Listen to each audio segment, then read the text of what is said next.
Adéchat, à tous et à chacun, un grand bonjour depuis l'autre côté de la planète.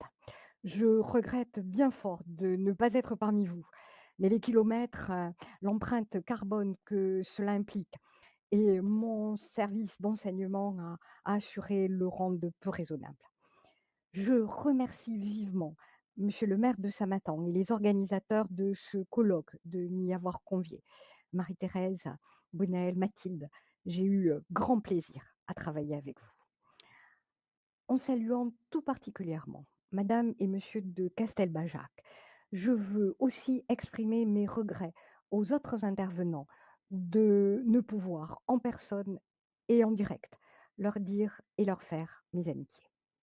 Mais ce qui compte, c'est moins que je sois là que de rendre présent Jean-Louis Nogaret de la Valette, premier duc d'Épernon, né en 1554, mort en 1642. Il ne s'agit évidemment pas, à son propos, de raconter un rapt avec extorsion de fonds, il s'agit plutôt de comprendre la pénombre dans laquelle s'est trouvé plongé dans la mémoire collective ce personnage, pénombre dont il s'agit aujourd'hui de ne plus être dupe. Ce personnage a beau avoir eu une carrière remarquable, il a beau avoir tutoyé l'exceptionnel et l'extraordinaire tout au long de sa longue vie, il reste un sujet pratiquement intraité, autant qu'intraitable, si je puis dire, de l'histoire de France. La pénombre qui le dissimule tient à ce qu'il est insaisissable. Pour preuve, le nom sous lequel on le désigne, qui ne dit rien de lui. Épernon renvoie à une terre entre Paris et Chartres. Le titre de duc d'Épernon masque l'enracinement profondément gascon de ce personnage. Et puis, il y a le trop et l'excès en bien et surtout en mal dans ce que l'on sait et ce que l'on dit de lui. Le dénigrement, la médisance, pour ne pas dire la diffamation, l'outrance en un mot, ont accompagné l'existence du duc d'Épernon. En 1588, on vendait dans les rues de Paris un opuscule intitulé, ou à peu de choses près, Les exploits du duc d'Épernon. Et ceux qui l'achetaient avaient la surprise de découvrir que cet opuscule était composé uniquement de pages blanches. Pour les adversaires du duc d'Épernon, il s'agissait évidemment, en le ridiculisant, de convaincre les lecteurs de sa nullité. Au début du XVIIe siècle, le grand poète protestant Agrippa d'Aubigné, l'un de ses meilleurs ennemis, l'a campé en matamore risible sous les traits calamiteux du baron de Fenestre. Or, à l'inverse de ces propos déplaisants, pour ne pas dire désobligeants, il y a l'histoire de la vie du duc d'Épernon, dont vous voyez ici la page de titre. Publiée en 1555, bien après la mort du duc d'Épernon, elle fait de lui une figure de légende, presque trop fort pour être vrai. Or, c'est la source majeure dont on dispose pour connaître les péripéties de la biographie d'Épernon.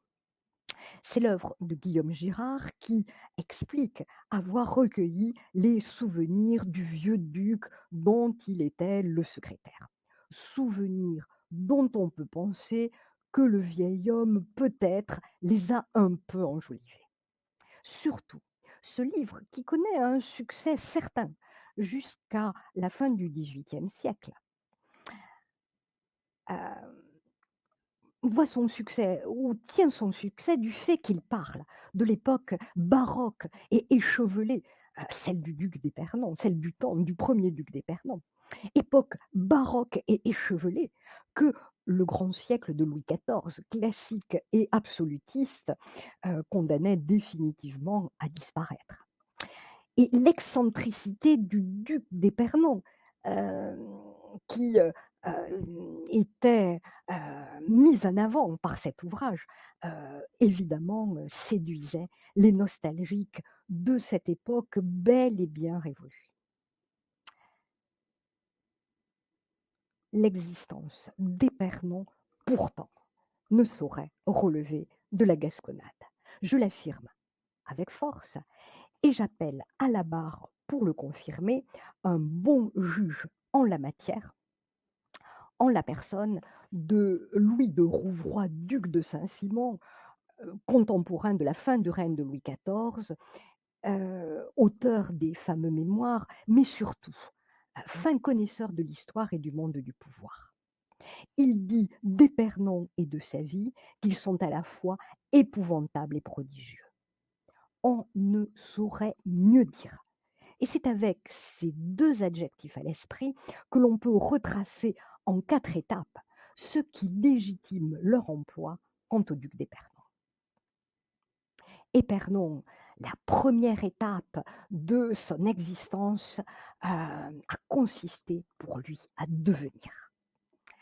La seconde, à être un archimage. Puis, le troisième moment de sa vie explique ou peut expliquer comment il a pu durer en restant au premier plan très longtemps. Et enfin, quatrième moment à saisir, c'est à d'arriver, de parvenir à comprendre pourquoi, malgré tout et finalement, il a perdu. Comment Épernon est-il devenu Épernon? On peut dire que c'est le résultat d'une sorte d'équation, ou plus exactement d'une addition, celle d'un cadet de Gascogne et de circonstances, celle des guerres dites de religion qui dévastèrent le royaume pendant plus de 30 ans, entre 1562 et 1598. Les principaux épisodes de la fulgurante ascension qu'il accomplit sont scandés par la modification de la manière dont on le nomme. D'abord, il est commun, du nom de la demeure familiale où il voit le jour en 1554, à laquelle il reste sa vie durant très attaché. Il est alors pleinement et complètement un cadet de Gascogne, car porteur d'un double handicap, si je puis dire. D'une part, il n'est pas l'aîné de la fratrie à laquelle il appartient, ce qui, selon les usages, ne lui promet qu'un horizon d'attente assez terne et une éternelle place subalterne de second pour toujours. Ensuite, deuxième part du handicap qu'il a, qui pèse sur lui au départ, la disparition prématurée de son père, Jean de La Valette, qui avait déjà réussi à percer pour se hisser au-dessus des rangs de la simple gentilhommerie gasconne. Il s'était fait une place, dans la province et même à la cour. Mais parce qu'il décède en 1575, tout ce que pouvait espérer son fils est compromis. Il faut à Jean-Louis, et c'est bien le propre d'un cadet de Gascogne, se tailler un destin à partir de rien ou à peu près. Et il y parvient, déployant astuce, talent et bravoure. Il sait se faire remarquer, être à l'endroit où il faut au bon moment, auprès de la personne qu'il faut, dire le bon mot, placer le bon geste. Dès 1578, il a su de la sorte se frayer une place à la cour. Désormais, on l'appelle la Valette. Sur ses épaules repose désormais la fortune et la gloire des siens et de sa maison.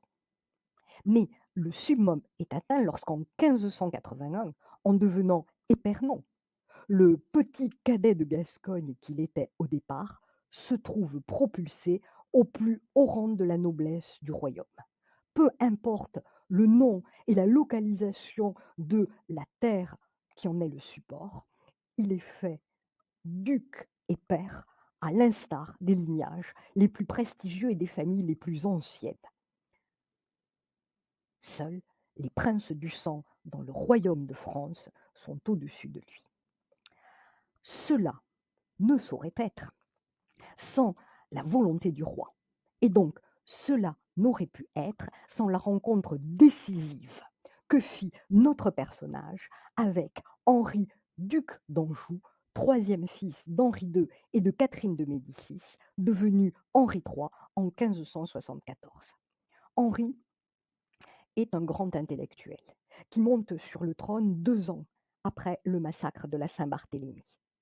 Ce paroxysme de violence qui relance les guerres de religion et rend presque irrémédiable la haine entre les factions qui, au nom de la réforme protestante ou de la défense des intérêts du catholicisme, cherchent à prendre le contrôle du gouvernement du royaume.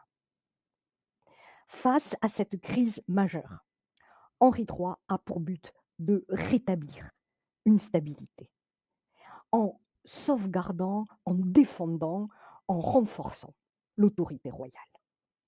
Pour cela, d'une part, il s'appuie et promeut la petite noblesse, plutôt que les grands, dont il doute de la loyauté. D'autre part, il cherche à se placer en arbitre au-dessus des parties en conflit.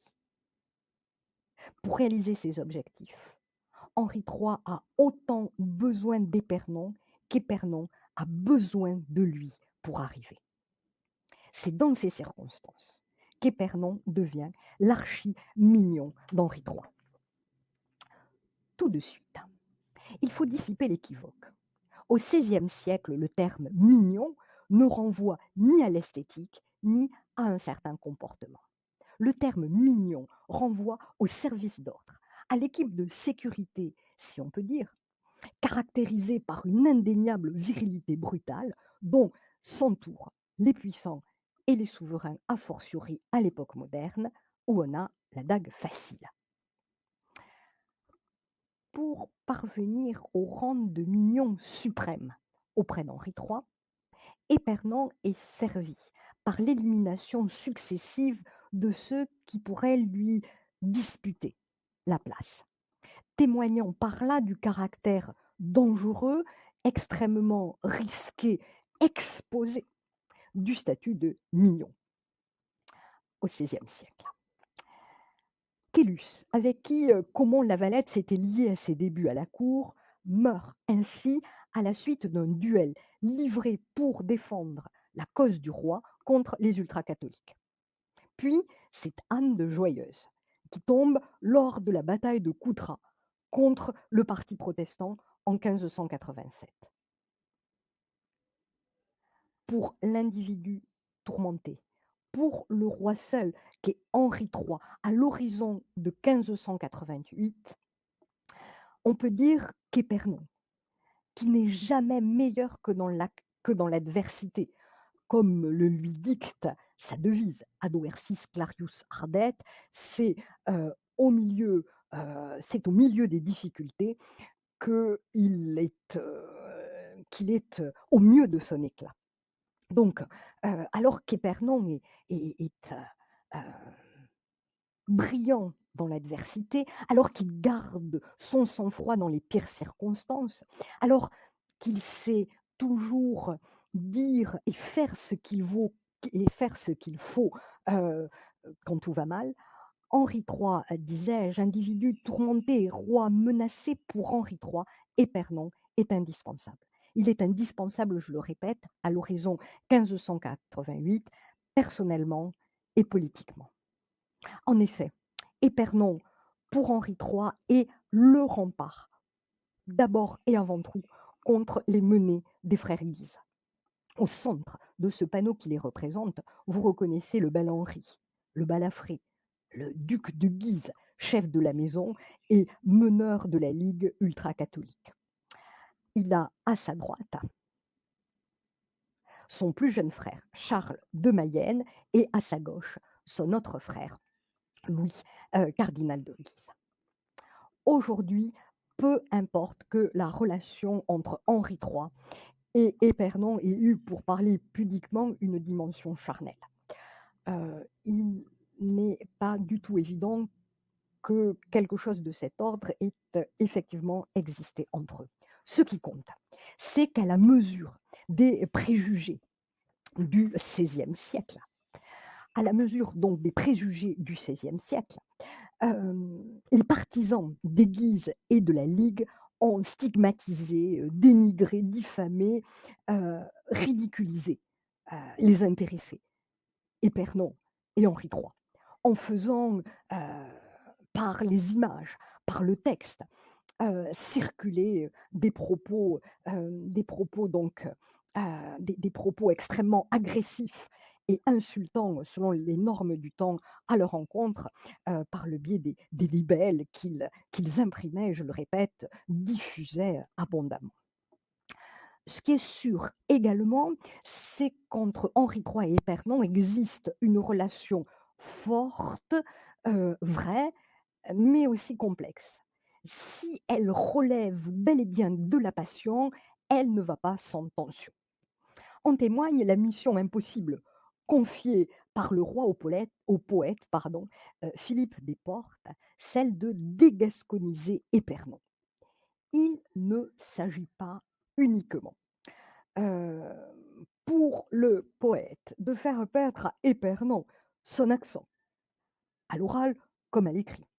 Il s'agit aussi pour lui de lui inculquer les bonnes manières, conformément à l'étiquette cérémonielle que, bien avant Louis XIV, Henri III imposait à la cour. Ce fut un échec retentissant. Épernon continua à être ce qu'il avait toujours été et qu'il fut toujours, un Gascon. Alors que les responsabilités et les faveurs se concentraient sur les épaules d'Épernon, qui accumulait dans le même temps, et pour cette raison, contre lui, les rancœurs et la haine, Épernon eut à cœur de conclure un mariage qui devait, à ses yeux, lui permettre d'intégrer vraiment le monde des grands et de consolider sa place, sa situation. Ainsi, en 1587, il épouse Marguerite de Foix-Candale, dont le seul patronyme annonçait assez la prestigieuse généalogie et le surcroît de prestige que, elle ne pouvait manquer de procurer au mince gentilhomme qu'était au départ Épernon. Ce tableau ne montre pas le mariage d'Épernon, mais celui de Joyeuse. Il montre néanmoins le luxe et le faste dans lequel vivait Épernon au fait de sa réussite. Une réussite compromise par la disparition d'Henri III. Le désespoir qu'il manifeste au chevet du souverain et que montre cette gravure, de 1589. Donc le désespoir d'Épernon au chevet d'Henri III agonisant est à la mesure de l'extrême danger dans lequel le place la mort toute proche du souverain représenté ici. En effet, à l'horizon du 1er août 1589, date de la mort d'Henri III, Épernon représente tout ce qu'il y a de plus haïssable pour ses contemporains, ou à peu près. Il est haïssable géographiquement, parce qu'il est gascon. Il relève à ce titre, aux yeux de beaucoup des sujets du royaume de France, de la connotation négative du terme métèque. Il est aussi haïssable intimement, si je puis dire, en raison du caractère, jugé coupable de sa relation avec Henri III. Il est également haïssable religieusement. On le tient pour complètement déviant. On raconte qu'il aurait ensorcelé le roi selon des rituels maléfiques à une époque où le recours à la sorcellerie est bien le pire en matière religieuse. Épernon est surtout haïssable politiquement parce qu'il est considéré à l'horizon du 1er août 1589, lorsque meurt Henri III, il est considéré comme navarriste, du côté du roi de Navarre. Dans sa jeunesse, Épernon avait côtoyé Henri de Navarre. Son enracinement gascon l'avait tout naturellement désigné pour une première mission de rapprochement entre le roi de France et ce roi de Navarre béarnais. On était alors en 1584. À cette époque, il était devenu clair qu'Henri III resterait sans héritier direct. Deux options s'étaient ouvertes, soit dans la continuité de la tradition, on appliquait la loi salique et dès lors, c'était bien Henri de Navarre, le huguenot, qui devait devenir roi de France, ou bien on rompait avec la tradition. Au nom de la sauvegarde du catholicisme, on faisait appel à la lignée féminine, ce qui revenait à offrir la couronne à l'Espagne et à la Ligue. Il va sans dire que les guerres de religion avaient gagné alors encore davantage en intensité et qu'elles atteignirent alors des sommets de violence et de hargne inimaginables. En perdant celui qui avait fait sa fortune, en même temps qu'il l'avait placé au cœur de la haine qui se déchaînait, Épernon risquait gros, très gros. Non seulement il risquait la ruine, mais il risquait d'être brutalement et définitivement physiquement éliminé, comme Henri III et comme l'avait été auparavant, vous vous en souvenez, à la Noël 1588, deux des trois frères Guise. Comment Épernon a-t-il pu, malgré tout, survivre à une pareille épreuve? D'abord, en se montrant capable, effectivement, de défendre sa vie, l'épée à la main, contre les ligueurs qui avaient monté contre lui un guet-apens pour s'en débarrasser.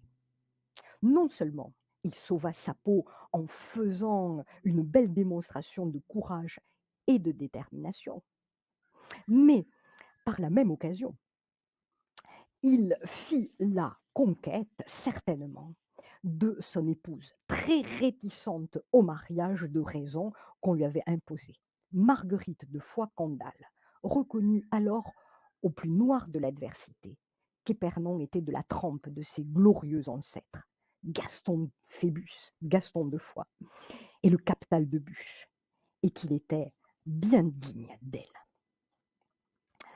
Mais au-delà de sa bravoure, en dehors de ce moment terrible, et par-delà les guerres de religion, qu'est-ce qui explique qu'Épernon ait pu non seulement survivre, donc, mais durer et rester au premier plan à la cour et dans le royaume pratiquement jusqu'au milieu du XVIIe siècle?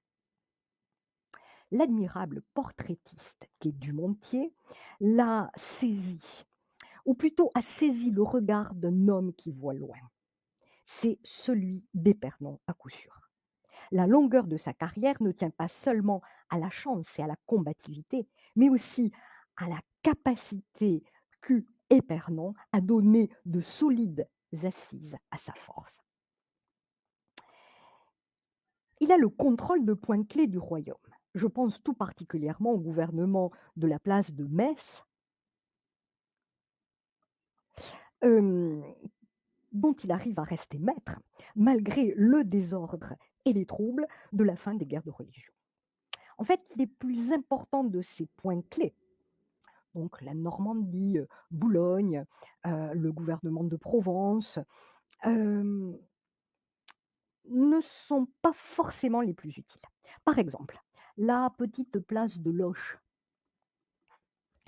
hem, se trouve placée sur l'un des grands axes de circulation des courriers, donc des transmissions, par voie de poste entre le nord et le sud du royaume.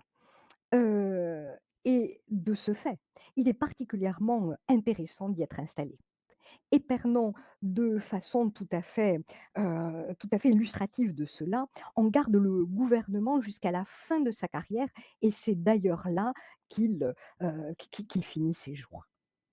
Mais La possession de gouvernements de place et de province dépend beaucoup de la faveur dont on bénéficie auprès du souverain régnant. C'est un atout, en bref, qui s'avère fluctuant. Donc beaucoup plus probante pour garantir la puissance des perdants ou la capacité d'action des perdants et l'énorme fortune qu'il accumule. Bénéficiaire des largesses d'Henri III, il ne les a pas uniquement investis dans des dépenses somptuaires ou des achats de terres comme le faisaient les favoris les plus avisés. De manière très originale en son temps et très audacieuse, Épernon a su faire fructifier son argent en procédant à de juteux placements par l'entremise des plus habiles financiers de l'époque, notamment Sébastien Zamet, devenu son parent par alliance. Épernon a gagné gros, très gros. Surtout, Épernon est devenu et est resté colonel général de l'infanterie, un poste qui faisait de lui l'un des plus hauts responsables des forces armées du royaume. En particulier, il lui revenait d'en nommer les cadres. Ainsi, Épernon s'assurait-il une foule d'obligés parmi les gentilshommes gascons, avides de prendre ainsi, grâce à lui, l'ascenseur vers la gloire et la fortune, à leur tour et à son exemple.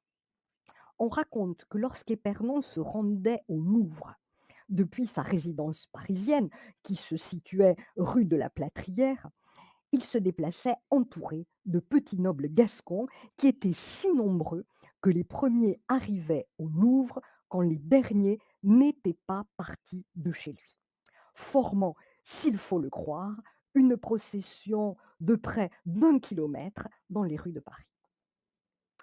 Pourtant, aussi puissant qu'ait su se rendre Épernon, il s'est trouvé vaincu et oublié de l'histoire au final. Mais pourquoi? On peut dire que successivement, il a fait de mauvais choix. Alors que commence le XVIIe siècle et ce que l'on appelle le règne de paix d'Henri IV, donc à partir de 1598, beaucoup de choses changent. On peut considérer que les deux portraits d'Épernon que l'on voit ici en sont révélateurs. Le décalage est frappant entre la manière rigide et vieillotte, pour ainsi dire, dont Épernon est représenté là, et l'image triomphante d'Henri IV dans ce portrait-ci. Clairement, entre le nouveau roi et Épernon, il y a un décalage. Épernon, qui connaît Henri de Navarre, comme on l'a déjà évoqué de longue date, le sous-estime. Ou plus exactement, il sous-estime les chances qu'a Henri IV de s'imposer et de rester roi de France. Au lieu de demeurer auprès de lui après la mort d'Henri III, Épernon part pour son gouvernement de Provence où jusqu'en 1596, il donne l'impression de faire sécession. À vrai dire, Épernon pense que les ligueurs peuvent l'emporter, peuvent encore l'emporter. Bref, il ne prend pas la mesure de la force d'Henri IV et c'est bien la première de ses grandes erreurs. Ainsi, plutôt que de se ménager les bonnes grâces de Sully, le nouvel homme fort du royaume, Épernon se rapproche du maréchal de Biron, un mécontent, un déçu, qui, de ces temps nouveaux, qui pactise avec l'Espagne et qui finit décapité. C'est très compromettant pour Épernon qui choisit aussi malencontreusement, à l'aube du XVIIe siècle, de cultiver ses racines gasconnes et de se provincialiser alors que le renforcement de l'absolutisme royal avec Henri IV place à Paris le centre du pouvoir. C'est alors que, sur les terres de sa défunte épouse, Il fait bâtir, on est donc sous le règne de paix d'Henri IV après 1598, il fait bâtir le splendide château de Cadillac et embellit comment? Comme une façon de narguer le roi de France qui n'était naguère que le Béarnais. En fait, l'antagonisme entre ces 2 personnages que sont le duc d'Épernon et Henri IV est, moins évident pour les contemporains, qui sont plutôt sensibles à tout ce qui les rapproche. En témoigne Guillaume Adert, le poète, gascon qui dédie au duc d'Épernon, mécène de la littérature en Languedoc, sa grande œuvre, le gentilhomme gascon, qui en fait le parangon, qui fait dédié donc au duc d'Épernon, qui fait d'Henri le parangon d'Henri de Navarre, Henri IV, le parangon des vertus de la gentilhommerie du Sud-Ouest. Donc pour les contemporains de la première décennie du XVIIe siècle, Henri IV et le duc d'Épernon, font tout un dans une sorte d'identité, empreinte de gasconitude. D'ailleurs, il est bien clair, justement, à l'aube de la deuxième décennie, du, XVIIe siècle, que si Henri IV se méfie d'Épernon, il ne peut s'offrir le luxe de se brouiller complètement avec lui. C'est bien pour cela que le duc se trouvait dans le carrosse royal au moment de l'assassinat, au moment de l'assassinat d'Henri IV. Mais la défiance cordiale qui existait cependant entre le duc et le roi explique aussi pourquoi, de façon insistante et durablement, Épernon est suspecté d'avoir téléguidé, si l'on peut dire, les coups de poignard de Ravaillac. La deuxième grande erreur de calcul d'Épernon fut de penser que la disparition d'Henri IV heu, lui donnait la possibilité de retrouver une place et un rôle de premier plan, définitif. En effet, hem, Épernon, a joué ou joue un rôle décisif pour assurer que Marie de Médicis soit nommée régente. Louis XIII n'avait que 9 ans à la mort de son père.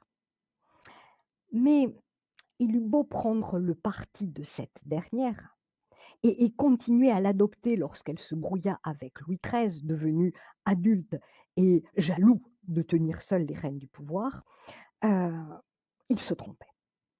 Il se trompait à 2 titres. D'une part, les circonstances le prouvent, heu, s'il organisa la fuite de Blois, de la reine, elle se trouvait là alors que brouillée avec son fils en résidence surveillée, donc alors qu'il l'aide à, s'évader, de cette prison dorée où on l'a enfermé, de façon très claire, il n'obtient pas une récompense ou plutôt une place auprès d'elle à la hauteur des risques qu'il prend pour elle ou qu'il a pris pour elle. Et peut-être que ce qui le démontre de la manière la plus éloquente, c'est la manière dont le grand peintre Pierre-Paul Rubens a représenté cet épisode mémorable de la vie de Marie de Médicis dans la magnifique série de tableaux qu'il lui a consacrés. Vous reconnaissez ici Marie de Médicis et Rubens, au lieu de mettre en lumière Épernon qui est l'homme clé de cette fuite de bois, il le place, vous le voyez ici, au second plan. Surtout, il en fait un vieillard qui s'appuie, sur le bras de Marie de Médicis, plutôt qu'il ne la soutient vraiment. Et comme Rubens occulte, dissimule Épernon, dans ce tableau qui se veut historique, témoignage historique, De la même façon, Épernon, lors de, cet épisode, se voit trahi ou en tout cas trompé et désillusionné d'une autre manière, heu, à cause de l'indélicatesse de Jean-Louis Guez de Balzac. Jean-Louis Guez de Balzac était un grand écrivain, protégé de longue date d'Épernon, qui était son parrain. C'est la raison pour laquelle Guez de Balzac s'appelle bien Jean-Louis.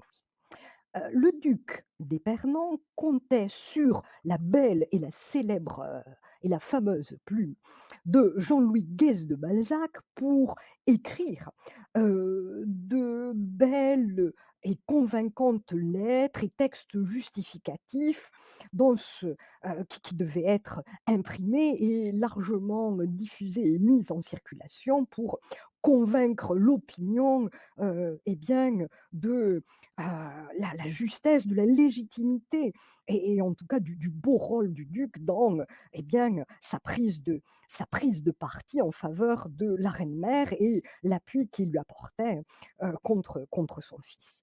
Eh bien, contrairement à l'illusion que se faisait, Épernon sur la loyauté et le dévouement de Jean-Louis Guez de Balzac, si ce dernier écrit bien de très beaux textes, dans ces circonstances, jaloux, plutôt soucieux de cultiver sa renommée, il s'arrange pour faire savoir que c'est lui, hem, qui est bien l'auteur de ces textes. Il refuse de rester ce qu'on appelle un nègre de plume, de rester la plume anonyme et d'être, eh bien, voilà, Épernon à la place du duc d'Épernon.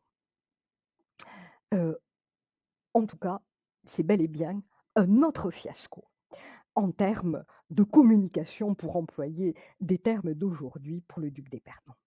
Mais la dernière ou la le ce qui double la désillusion, tout ce qui fait qu'on peut parler d'une, hem, double désillusion pour Épernon dans ce moment Marie de Médicis, c'est qu'au terme de cette aventure, il est bien clair qu'il est, comme sa puissance, usé et que personnellement, il vieillit.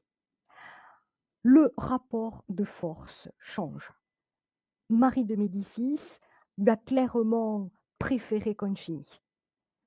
Au terme, de la brouille entre Marie de Médicis et son fils, alors que commencent les années 1620, alors que, se réconcilient la mère et le fils, dernière illusion, on lui attribue la charge de gouverneur de Guyenne.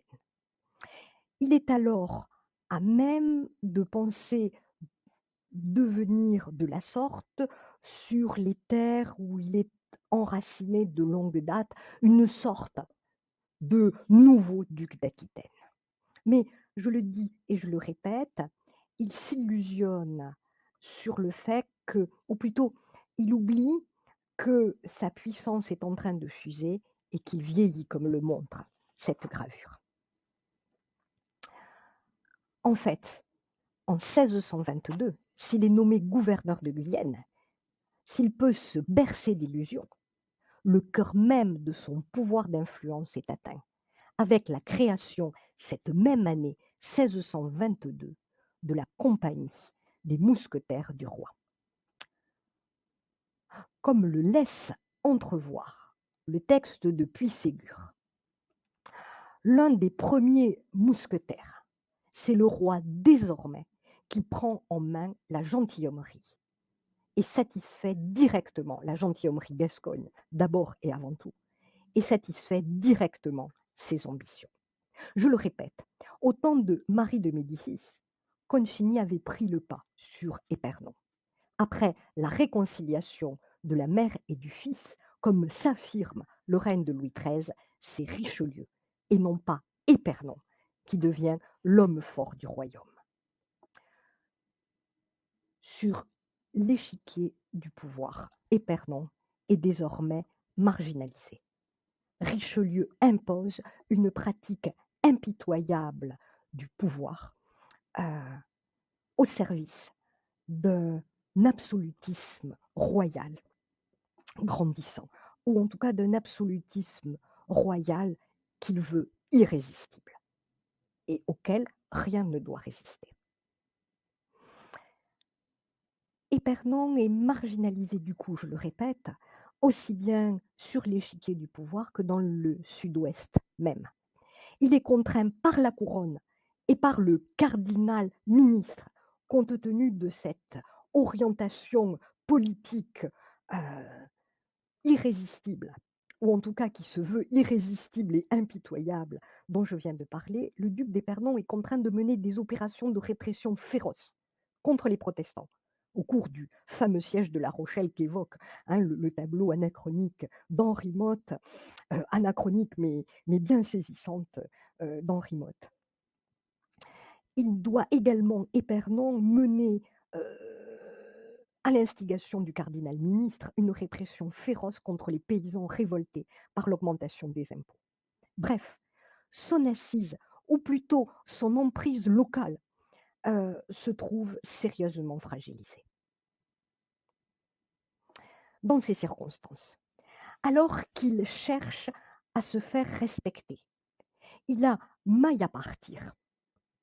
En 1533, alors qu'il a passé 80 ans, il a maille à partir en 1633 avec l'archevêque de Bordeaux, Henri de Sourdis, un protégé de Richelieu. Épernon gifle Sourdis, ou à peu près, ou en tout cas le frappe avec sa canne sur le parvis de la cathédrale Saint-André à Bordeaux devant la foule assemblée. C'est un scandale. La riposte du cardinal est violente. Pour Épernon, dès lors, les choses vont de mal en pis. D'autant plus que les épreuves personnelles et familiales s'ajoutent au revers politique. Grand de façon non conformiste, Épernon ne le reste pas. La mort en couche de 2 femmes de sa famille le prive des alliances haut placées qu'elle lui garantissait. Puis survient le décès coup sur coup en 1639 de 2 de ses 3 fils. Le dernier survivant, Bernard, son préféré, est accusé par Richelieu d'avoir délibérément organisé l'humiliante déroute de l'armée française à Fontarabie en 1638. En fait, ce désastre est dû à l'impréparation militaire globale du royaume, imprudemment engagée par Richelieu dans la guerre de 30 ans. Elle relève tout autant de la responsabilité du commandant en chef des opérations, Henri de Condé, le père du Grand Condé. Il n'en demeure pas moins qu'à l'issue d'un procès à charge, le fils du duc d'Épernon est condamné à mort pour haute trahison. Il parvient à s'enfuir en Angleterre et échappe à la sentence. Il n'est exécuté qu'en effigie. En fait, autant que le père, à l'occasion du règlement de compte des règlements de compte après la défaite de Fontarabie. C'est le père et surtout lui, le duc d'Épernon, qu'on a voulu abattre. Jugé complice de son fils, condamné à mort pour haute trahison, je le répète, le duc d'Épernon est exilé, le vieux duc d'Épernon est exilé de ces terres du sud-ouest. Il meurt ainsi loin de Cadillac et de Caumont à Loches en janvier 1642. La splendide sépulture que le duc d'Épernon avait fait construire à Cadillac pour abriter sa dépouille a été détruite sous la Révolution. Ses restes et ceux des siens ont alors été dispersés.